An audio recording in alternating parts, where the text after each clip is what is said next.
Hi everyone, Dr. Jeff back with you again this week with co-op student Colin. What are we talking about this week?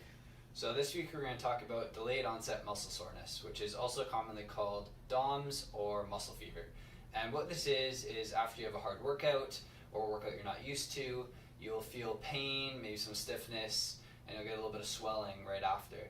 And this is a delayed process, so it'll happen anywhere between 12 to 48 hours after your workout, and it can remain and stay for anywhere between 3 to 7 days. You kind of get this a little bit, don't you?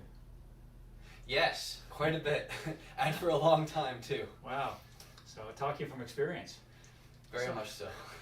So why does this happen? Well, there's a couple of different theories out there, but the most prominent theory out there right now is dealing with something called micro tears in your muscle. So what can happen is you go start doing different exercises and maybe something new to the body, novelty exercises, you're starting back at the gym.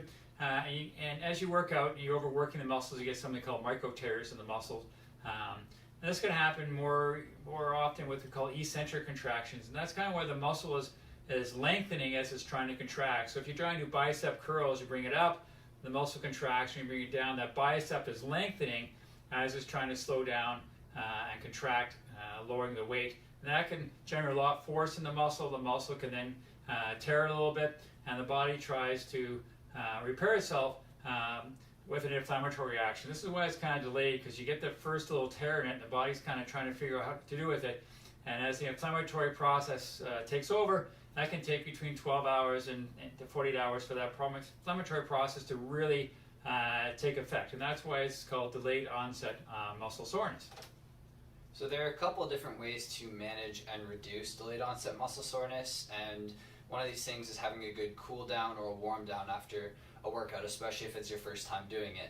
And you can also stretch. Some people find that warm baths or cold baths can help. Others use anesthetic medication, so Voltaren or anything like that, and it can help reduce the pain.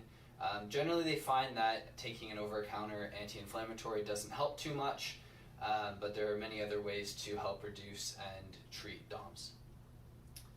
So one of the big things with DOMS or muscle fever is that people stop exercising because it hurts.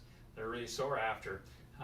What they have found with the research is they have found that actually going back to the gym or going back to that exercise, once you start to feel better, so it could be 5 to 7 days after going back and repeating that exercise, you don't get quite as sore after because it's not a novelty to the body anymore. The body gets used to it, and people have found that when they go back to the gym and they start doing these exercises after a period of time, they don't feel they're getting the same workout because they're not suffering from DOMS. They're not really sore after, but that's not true. Your body's working just as hard as it was previously. It's just that what's happening now is the body's more in tune to it. The body's ready for it.